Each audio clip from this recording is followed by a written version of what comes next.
क्या आपने भविष्य मल्लिका ग्रंथ के बारे में सुना है, जो आज से 500 साल पहले लिखी गई थी, जिसमें कुछ प्रेडिक्शन थी। इन प्रेडिक्शन में कुछ तो सही भी साबित हुई है, लेकिन भविष्य मल्लिका ग्रंथ के अनुसार 2025 से 2032 वाले पीरियड में कल की अवतार दुनिया के सामने आएंगे एंड भारत पे चाइना और 13 इस्लामिक कंट्रीज अटैक करेगी और कलयुग का अंत होगा।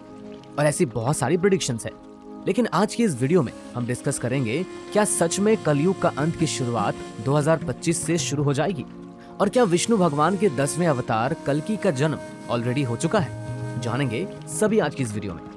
पहले सदगुरु से शुरू करते हैं।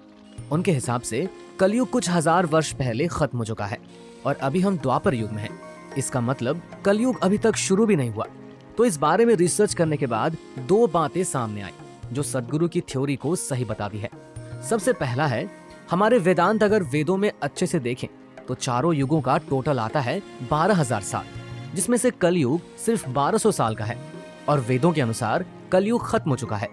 और दूसरा जो सदगुरु के बात को सही प्रूफ करता है वो है परमहंस योगानंद के गुरु श्री युक्तेश्वर महाराज का बुक द होली साइंस, जिसके अनुसार युग तो 12,000 साल का है, लेकिन युगों का साइकिल 24,000 साल का है। मतलब इसको आप एक पेंडुलम की तरह देखें। यहाँ हम सदगुरु से शुरू करके कलयुग तक आए।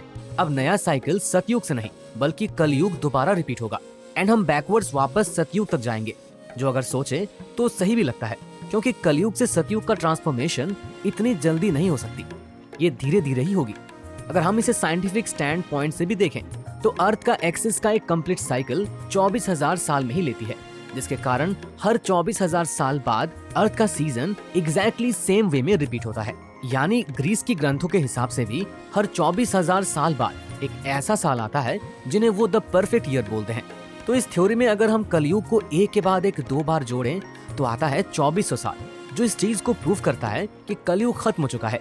लेकिन रिसर्च के दौरान मुझे और 2 ऐसी फैक्ट्स एंड एविडेंसेस मिली जो इस बात को कम्प्लीटली कॉन्ट्रडिक्ट करता है एंड सदगुरु के बात को रॉन्ग भी प्रूव करता है। और ये दो हमारे गीता एंड पुराण में है।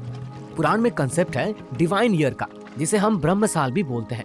मतलब वेदों में जो 12,000 साल बोला गया है वो एक्चुअली ब्रह्म साल है, जहाँ एक साल 360 ह्यूमन ईयर्स होता है।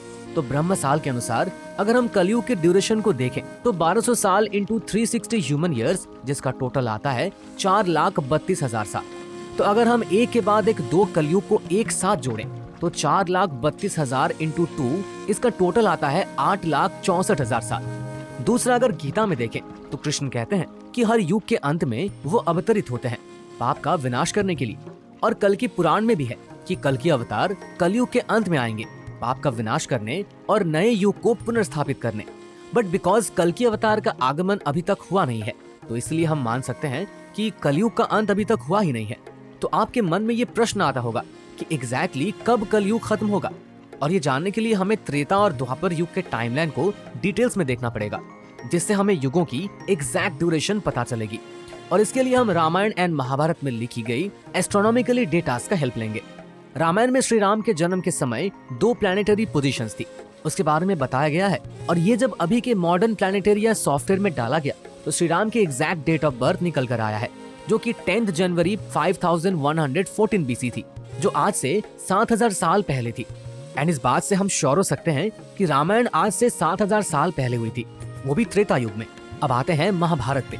हमें पता है कुरुक्षेत्र वार के 18th डे पे 2 एक्लिप्सेस हुई थी, और एक दिन में इतने कम समय के बीच 2 एक्लिप्सेस का होना सिर्फ तभी हो सकती है जब दोनों में से एक एक्लिप्स सोलर एक्लिप्स हो और दूसरा लूनर एक्लिप्स हो। और जब ये डेटा को प्लैनेटरी सॉफ्टवेयर में ढूंढा गया तो हमें पता चला कि पिछले 5,000 साल में सिर्फ 6 बार ही ऐसे इंस्टेंसेस हुए हैं। इसका मतलब महाभारत 5,000 साल पहले हुआ था। एंड इन दोनों एविडेंसेस से हमें ये पता चलता है कि रामायण और महाभारत के बीच में सिर्फ 2,000 साल का ही अंतर था। बट आप ये भी बोल सकते हैं कि इतने हजारों सालों में प्लैनेटरी पोजीशंस तो कितने बार रिपीट हो सकती है। तो इस बात को पक्का करने के लिए हम थोड़ा आर्कियोलॉजिकल प्रूफ को भी स्टडी करेंगे। हमारे पास 2 प्रूफ है। पहला है राम सेतु, जिसकी कार्बन डेटिंग हमें ये बताती है कि ये एटलीस्ट 7 से 8,000 साल पुरानी है।